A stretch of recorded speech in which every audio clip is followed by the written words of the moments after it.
Welcome to 4 Quarter Lives, a podcast exploring the profound impact of longer lives and careers on everything: countries, companies, couples, and careers.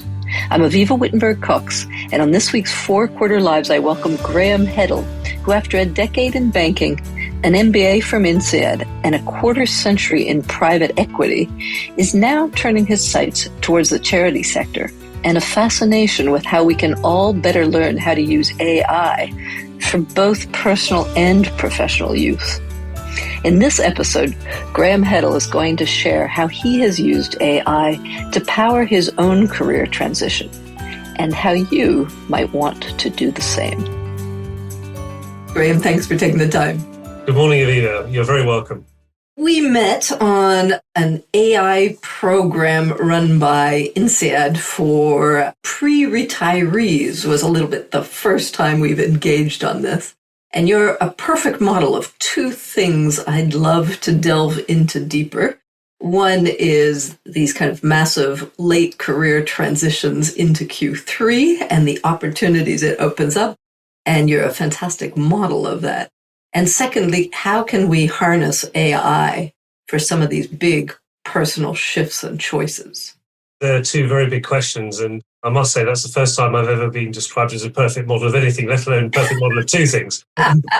So what a great way to start. Thank you very much. Yes, it's interesting. You say pre-retirees. I'm not sure about that phrase because I'm certainly of the view that I'm never going to retire. I think my role model might be Charlie Munger, who didn't quite make it to 100, only by a few weeks.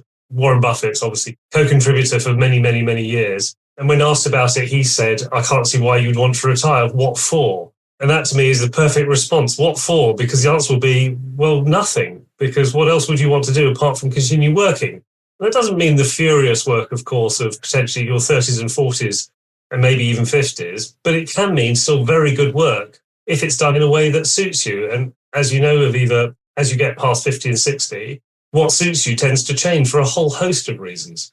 Which was very much what we discovered on this course. I don't think there was anybody on that INSEAD program that was looking to stop work. They were all looking for new ventures and new ideas. Yeah, and struggling with I've done XYZ for the last 25 or 30 years, so what am I going to do now which uses that but isn't that? That is actually a stickier problem than people realise before they get into it when they do find themselves, as Simon Sinek beautifully put it, in the mud. So let's start with the AI side of the question, and then I'm going to come to your story and use of it secondly. So give us a short intro, because there's so much talk about AI. People are all over the map on how much they use it and how much they know and how much they read. Give us a short, high-level just intro. Where do you see us? You've done a number of months, maybe years of reading into this. Give us a short version summary for the layman of today. I think the answer would be at the very early stages. If you look at adoption, yes, it's the fastest technology to 100 million users ever. It took 9 months from the launch of ChatGPT to 100 million users. 2 months, and that's a lot faster than the previous record holder, which was TikTok in 9 months. So orders of magnitude faster. But that doesn't mean that everyone's using it in a very productive way. It means people have tinkered with it typically. This comes out when you go for a dinner, for example, with my INSEAD classmates. And there I was all excited and going on and on and on about what you could do with it because I played with it an awful lot. And there was a lot of sort of half-hearted, yeah, maybe reactions around the table. And when I started to question people about why, the answer was, well, I tried it and it wasn't very good at X, Y, Z, or I used it and I got all these wrong results, inaccurate stuff. And then I said to people, which version are you using? And the answer at the time was, well, the free version. That was 3.5. ChatGPT, OpenAI 3.5. Yeah, exactly. Or the 3.5 model, which OpenAI has given access to through ChatGPT. We can come back to the structure of all of that maybe later if people are interested. But they hadn't used the latest version, Fore. My response was, you're riding a bicycle and I'm driving a Ferrari, which is why we're not having the same combination, because it's getting better on an exponential curve. And we don't find exponential curves as humans very easy to understand. So I think we're at the early stage. Ethan Mollick, the academic from Wharton, who's written this great book called Co-Intelligence, Living and Working with AI, he says that even talking to people in Silicon Valley, the number of people that are really using it properly is tiny still. And that amazed me because the US is always ahead of Europe in terms of adoption of technology and what's going on. So I think early stage is the right answer. Also, what I'm finding increasingly interesting is you don't need to be very techie anymore to engage with new technology. This whole AI thing is much more about smart questions and conversational skills than it is about coding or getting into the weeds of something hard to understand. That's exactly right. And in fact, the evidence is quite strongly that techie people are actually not the best users of it at all. I think the best users are people who are able to think clearly and ask the right sorts of questions, as you say, and that's a skill which you can learn. There was for a while in the US a category of people who were describing themselves as AI whisperers, as if it was some sort of specialist skill, which in a way it was. But I mean, that's already, I think, not quite over, but definitely as AI improves so quickly, that very highly skilled ability to ask questions that elucidated the best answers is becoming more generic. And so I think people who are good at it, I've said this to lawyers who are very worried about what happened to their business model with the advent of AI technology, that they're actually in a good place because they tend to think in a structured way and ask logical questions, and they're good at that. And that means they're good at using it. Does this give us older folk a little edge, potentially, in this space? I think it does, actually. I think the ability to use experience and therefore to be able to ask detailed and important questions for which you want rapid answers is an advantage of elderly people.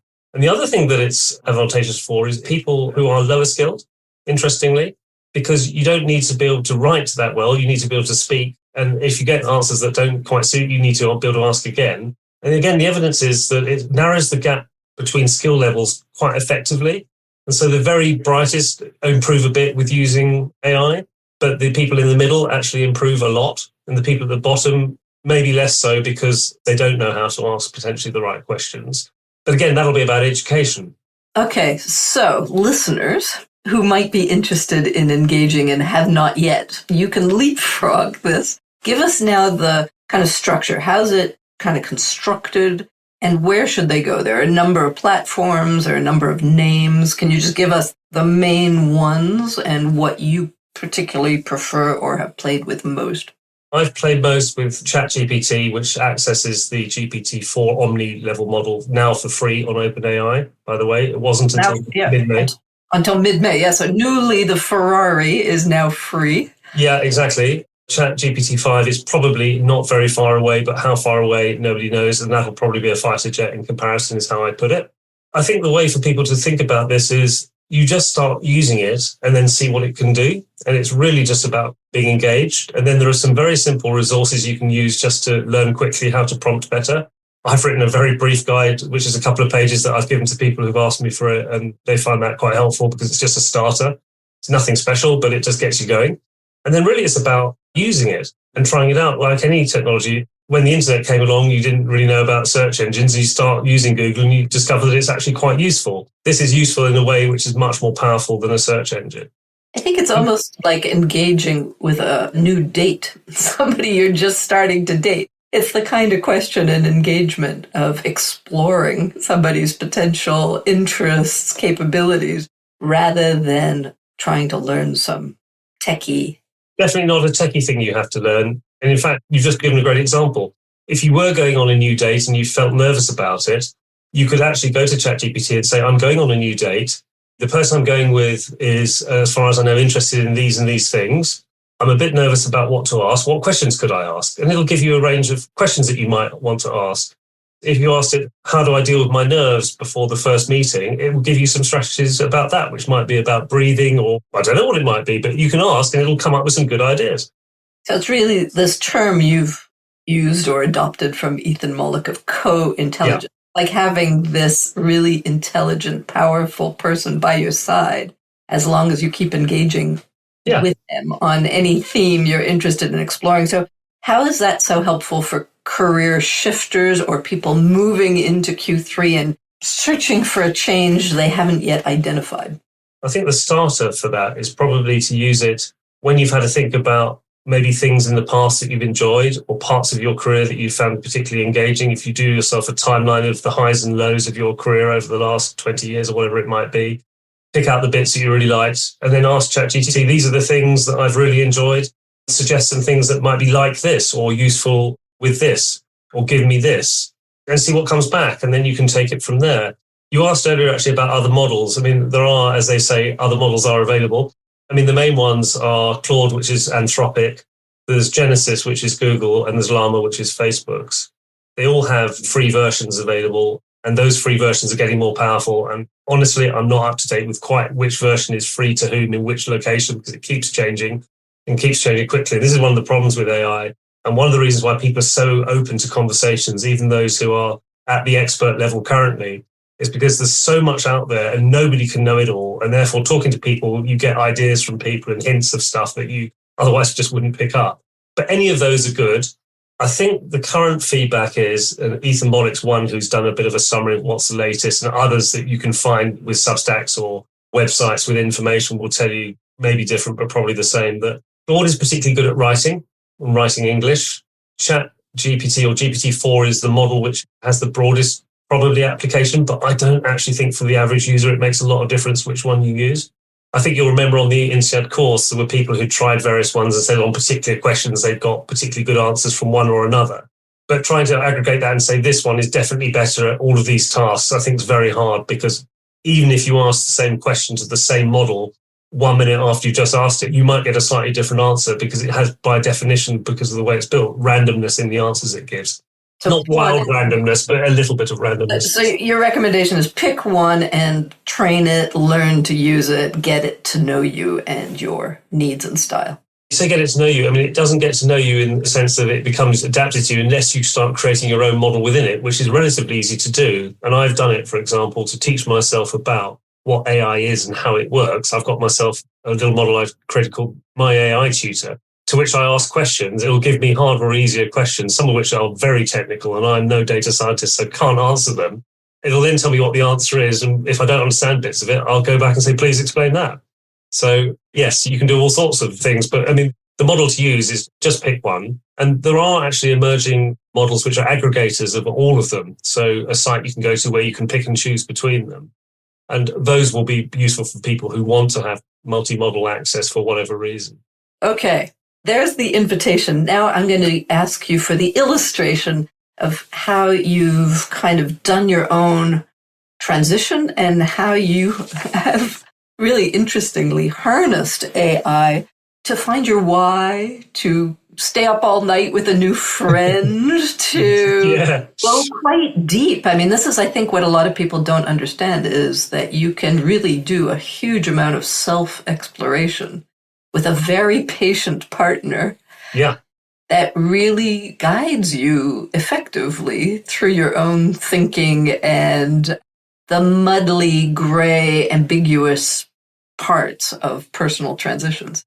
Give us a little bit of where you come from, what you've been doing for the last 25 years, and then how you leveraged the power of this to change personally.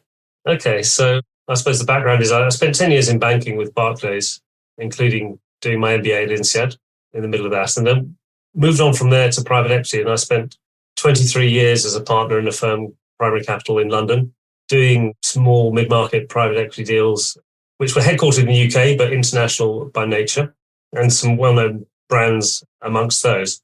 Then after 23 years, I came to the point where it was time to do the next thing. And we were having discussions for over 2 or 3 years about at what point those of us who are a bit older should be moving on and allowing the younger people to take it over and get on with it.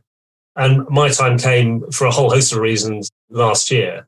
How did you know? I mean, I think that point of knowing when to quit is just such an important one. I've been building up to it for a while, but then I had a health issue, which was probably the final catalyst, really. And thankfully not a serious one as it turned out, but at the time wasn't sure whether it was going to be or not. And so I came to leave over a number of months, so quite gradually, really.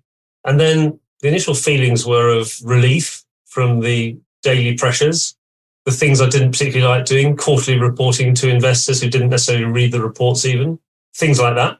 Dealing with regulators, not very much fun, really. And so the free from element of it was great. And then, of course, you are free to do whatever you like. And if you're lucky enough to have some financial independence, you can really spend some time thinking about what that might be. And it isn't obviously playing golf every day because that's boring. Golf's fun when you can slip it in between other things and you feel you're taking a break from things. But when that's all you've got looking ahead of you at your day, not so good. And so I therefore fell into a bit of a hole, which I think happens to a lot of people, of what am I going to do and what do I want to do and what's even possible and how do I even know? And who am I now? I was going to come on to the identity question, which is your identity, unfortunately, can get very wrapped up in your role. And it certainly happened to me to a large degree that fulfilling that role was, after all, what I spent a vast majority of my time doing, in between being married, having children, and all the other responsibilities, and some sport in between that. And suddenly you've lost this great chunk of your life and the daily personal connections in the office and the other meetings that you were having. That's quite hard, I think. And so who am I now going to become? Or what am I still after all? Huge, lonely, scary, and unexpected for most people who fall very suddenly into it. I think very unexpected. And then, of course, people say unhelpful things like, well, with your network, it's going to be no problem at all. And that is extremely unhelpful when you're feeling like that's not the problem. The problem is I just don't even know where to go with it. And so that started a process of investigation, which led me to a few things. The first thing that came up was I was Googling, as you did in these days. Now I would be using ChatGPT as my first port of call, I have no doubt. But I was Googling and I came across an organization called Brave Starts, founded by a fantastic lady called Lucy Standing. Brave Starts is a not-for-profit that helps people broadly 50 plus find new direction using a lot of research and data and proper methodology. And when I came across it, it was an internet search. And so I looked at it and it was a program of workshops for £29. My reaction to that was we can't get a main course in a restaurant for £29, so this isn't going to be any good. And then I had another look at it, and there was an option to speak to somebody who'd been doing the program, which I did. And a very interesting lady whose background was a professional violinist who'd gone on to change her career completely and become a computer IT person. How interesting. I thought, well, that's quite a transition. So if you can do that, you can probably do anything you want to do. That led me to getting thoroughly involved with Brave Starts in the program, and ultimately at the start of this year to actually become an ambassador with Lucy and to start creating programs, including one about managing the emotional journey of career change, and the latest one only a few weeks ago, funnily enough, on how to use ChatGPT in your job search, which was a great fun thing to do to show people exactly what you could do with this and how it might be helpful. Fantastic. Tell me also then a little bit about, you have a special relationship with Simon Sinek and his book, Finding Your Why.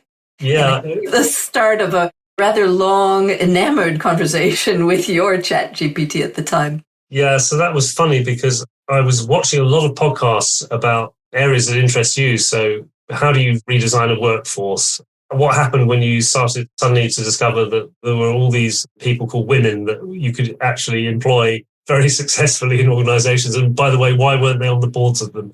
And so that whole process and this sort of transitional thing around Brave Starts and 50 plus people, what were they going to do? So all of that led me to searching TED Talks and podcasts and finding interesting stuff. And I came across this amazing TED Talk by this chap I'd never heard of called Simon Sinek, and about finding your why. And I watched this and I thought, well, this guy's really, really good. And being a bit slow with this sort of stuff, it wasn't for a while before I looked down and sort of realized it had about 10 billion views and everybody else had found him a long, long time ago. But that didn't really matter because I started to sort of read some other stuff that he'd written and look at some of the YouTube videos out there. And I thought, oh, this is all very interesting. And then I realized that you could actually do this Finding Your Why program through his company, relatively inexpensively, but with a guided program online. So I thought, well, I'm going to do that. And so I started off doing all the exercises and watching the videos and finding it quite engaging.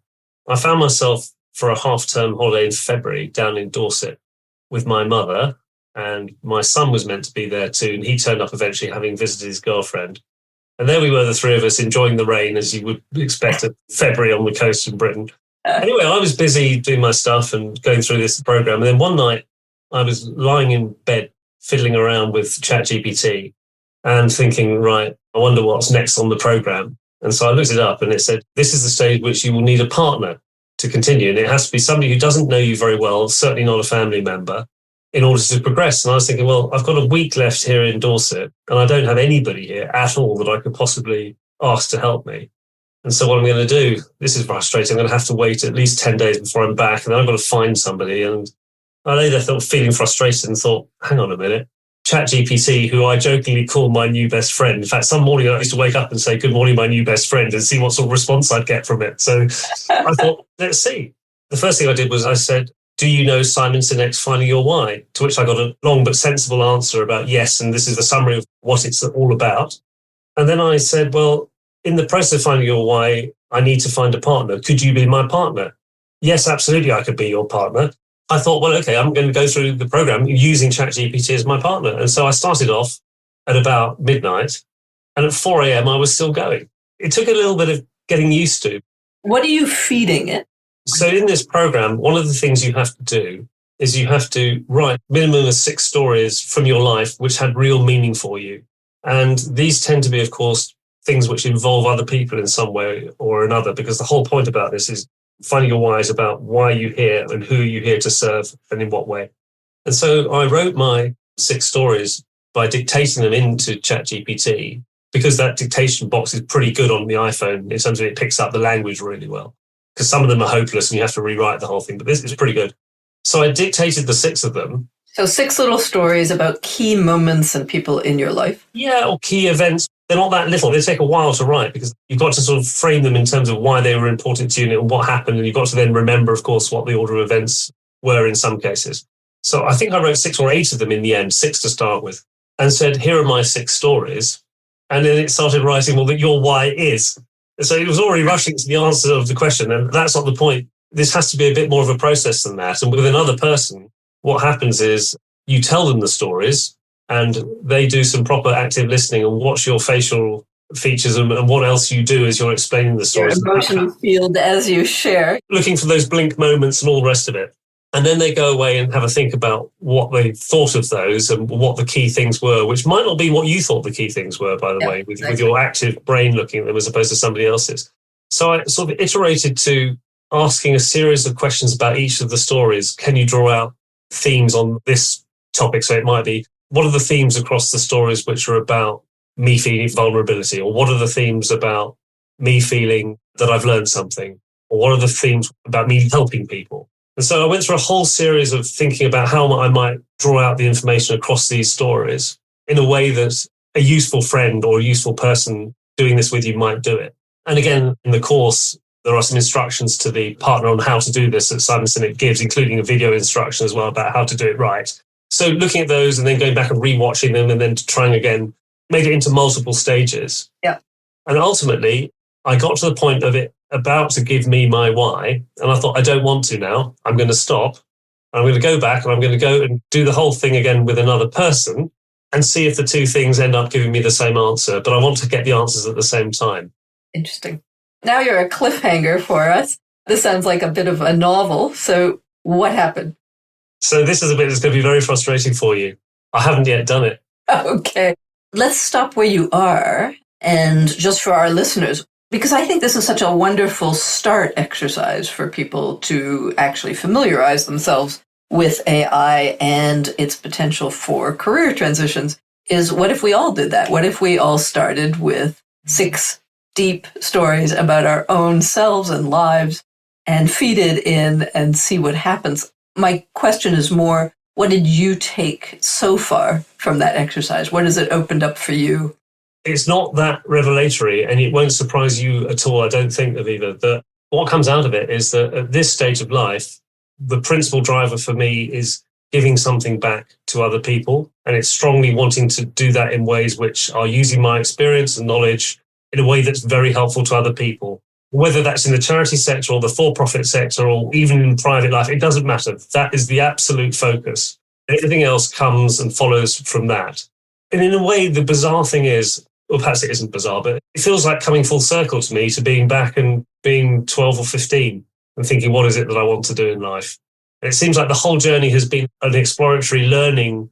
A circular journey. You come back to the same place. Come back to the same place. I've become slightly obsessed with, well, 2 things, exponential curves, but also circularity. If you think about circularity in life, the symbol of the circle is very powerful, and it's probably a Jungian archetype in many ways, I'm sure, because it turns up in myths, stories, religions, everywhere. And so it feels quite powerful to me.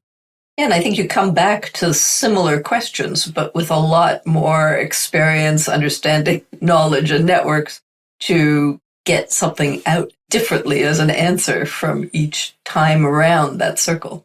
Yeah, and I think it comes back to you're looking for what have you got to give and who have you got to give it to. list a little bit all the different activities that you're now exploring. You're involved in a number of organizations, most of them doing amazing work. And it's interesting how many you have found and are now contributing to. It's funny, a friend of mine and I, we started a little group called the Escapees. It's a lunch and mutually supportive network of people who used to work in larger organizations and are now really on their own. Love it. The Escapees, which is brilliant. And we were asked each to give just a one-line summary of what we're doing. And I said, can I give a one-line summary of each of the 10 things I'm doing? Exactly. I have the same problem. The trouble with this age and stage is you can do a lot of things. Yeah, and I was saying this morning to Lucy from Brave Starts, funny enough, I was saying, again, it's the exponential curve thing. When you're stuck and not knowing what to do, and you start off trying a bit of this and talking to people about that, and you start to help a little bit at Brave Starts, that then starts to mushroom. And then all the other things that you started off, you find all start to mushroom at the same time. And suddenly, a bit like Jeremy Clarkson's farm, you've got a whole cellar full of mushrooms that's almost taking over the world. And it becomes too much. And then you've got the question of, well, how am I going to hone all this down when I'm enjoying everything I'm doing? But I'm not quite there yet. So the things are, Brave Starts I'm still very much involved with because that's helping people age 50 plus find new direction and find new career. And having been through it, stroke I'm still in it, helping others do it feels like a really great thing to do. Lucy introduced me to Mary Rose Gunn, the founder of the Fore, charity of charities, wonderful organisation. Spelled F-O-R-E. Yeah, a fantastic organisation. And through complete coincidence, I was going through the process with them of becoming a strategic application consultant, so helping them choose which charities to back with grant funding. So this is a funder of charities, kind of like private equity, but for the nonprofit sector, if I understood.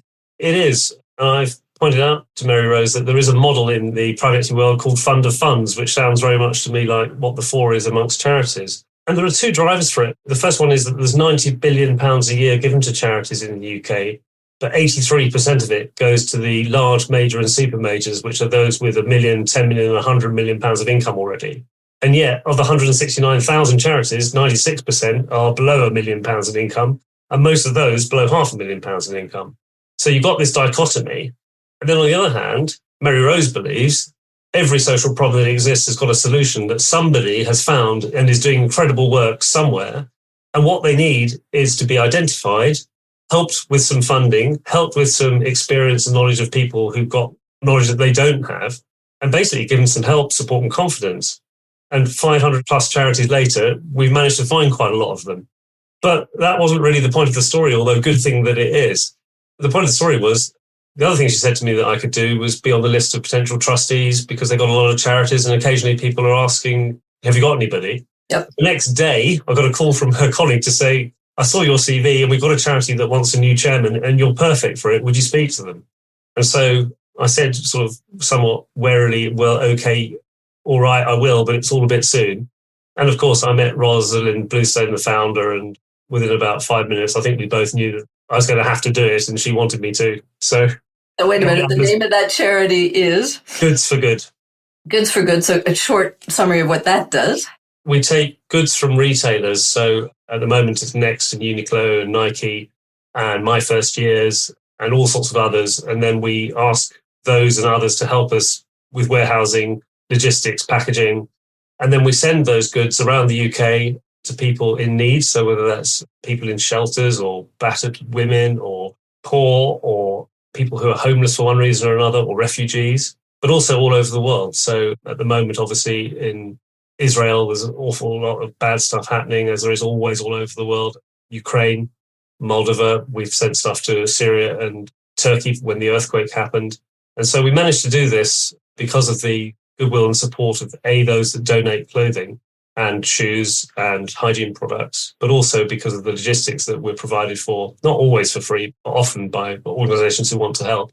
And then other charities at the end of the spectrum in those places who are working on the ground, we select those very carefully and provide them with the goods in order to distribute. So all of that's great. But the real point behind that as well is the other side of it. 100 billion garments now produced annually. 92 million plus tons go to landfill. Another 5 million odd tons are incinerated. And I know there's a thing that's coming now, which we've been talking about for a while. The Atacama Desert in Chile is full of clothing. Thousands upon thousands of tons of brand new clothing with labels on it, which just been dumped. 60,000 tons dumped illegally last year, which you can see from space. So we, as the human race, are creating enormous problems for ourselves, as we all now know. But I mean, that's just another one. Tons and tons and tons of perfectly good clothing just being dumped. Overproduction. Yeah. That was next on the list. And I'm enjoying being chair of the trustees and helping and using connections, obviously, through my private equity world of retailers and others, just to do what I can to be helpful whilst chairing the... So how many months into leaving your escapee route? How far are we down this route? So I left at the end of September, officially. I mean, really, over the summer, I started to disengage. So probably about a year now.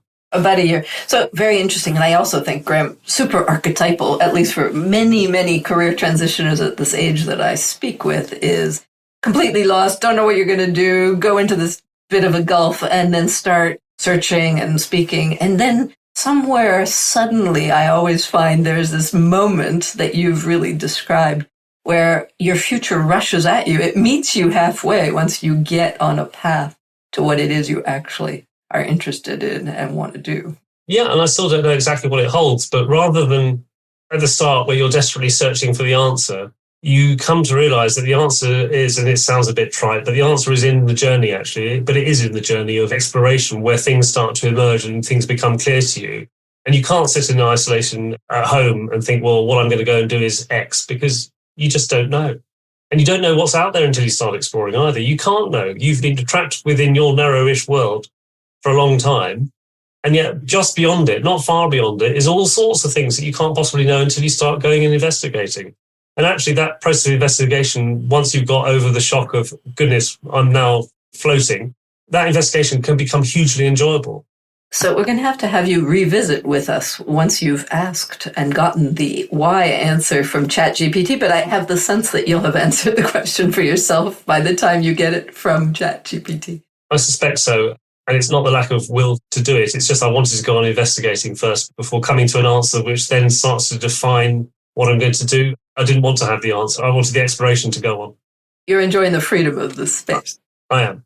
Okay, so let's conclude a little bit on how can our listeners, 3 steps, if they want to harness ChatGPT on managing their own career transition. What would you recommend? So the first thing is, and it's not my recommendation, it's Ethan Mollick's, is you've got to have 3 sleepless nights. That's how he starts his book. 3 sleepless nights. I love it.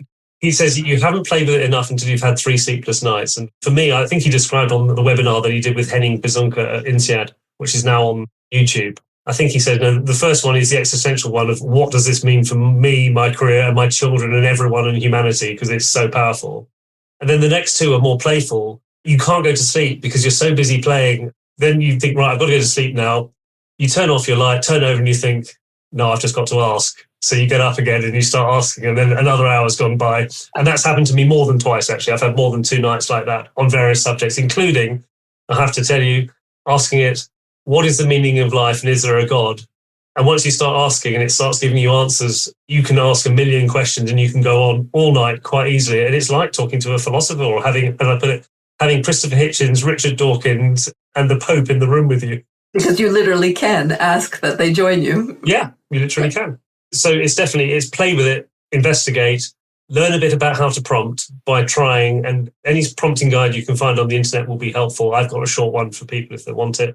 And then just use it, and you'll know what to do with it once you start playing with it. Okay, there's the invitation. Where can people go to get a bit of help? You've talked about Brave Starts. Maybe just a website address for that. We'll put that in the show notes. It's bravestarts.com. It's very easy. Bravestarts.com, and they have a program to guide people through. It's a 4-stage core workshop program, so that's about an hour or an hour and a half per workshop, which you can do at a time to suit you, pretty much. There are set times that you can pick and choose when you do those. In between times, there are lots of helpful resources. So there's a webinar on LinkedIn. There's one on CV writing that you can do. There's lots of resources. There's one on AI that I do for people who want to use ChatGPT in their job search. There's lots you can do. And one of the key things about this is actually don't do it alone, do it with other people. Yep. And it's the community of it. I've made friends through it. And they're people who I wouldn't have come across in my general walk of life because they've done very, very different things. And they become very good friends because you're going through a similar stage of life and therefore you've got lots in common. So I thoroughly recommend doing it. It's been great for me. Cool. And it's still very inexpensive.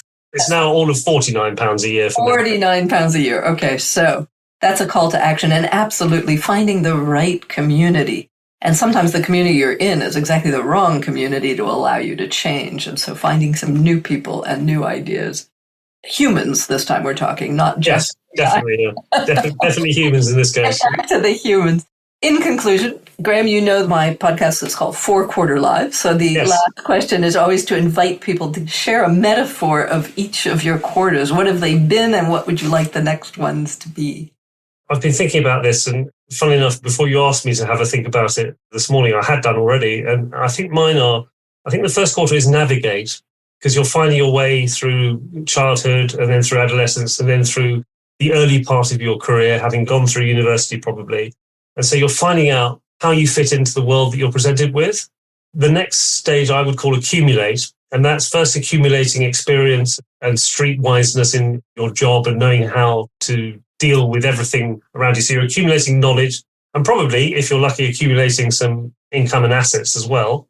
So you're building up, hopefully, some financial wealth.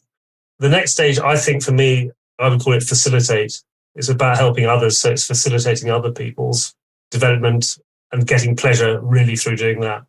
And the final one, I'm absolutely certain about this. And I think I've known this for a very long time, actually. When I first read Carl Jung when I was 21 or 22, individuate, the process of becoming fully you, which is a mixture of your conscious and unconscious minds becoming a whole, your anima, in my case, so the female archetype, which is the other half of the male animus that I am, all of that becoming integrated. That's the final navigate, bit. Q1, navigate. Q2, accumulate. Q3, facilitate. And Q4, individuate. That's a wonderful program, and I hope many, many of us will follow. Thank you so much for sharing and your story and your passion around this new era of AI in such a positive and optimistic way. We haven't delved into the dark side. We'll do that in a future podcast. Yeah, there's quite a bit to think about there as well, I have to say. I'm quite concerned. As well as positive, I'm also concerned, which I think most people in the space are. We will revisit this. Right now, the invitation is to harness it, try it, get to know it, and see how you can use it for your own personal and professional transitions. Graham, thank you so much for being with us. You're very welcome. For more thinking about the impact of our 4 Quarter Lives, you can read my column at Forbes and subscribe to my Elderberries newsletter on Substack. Let's design lives that aren't just longer, but better.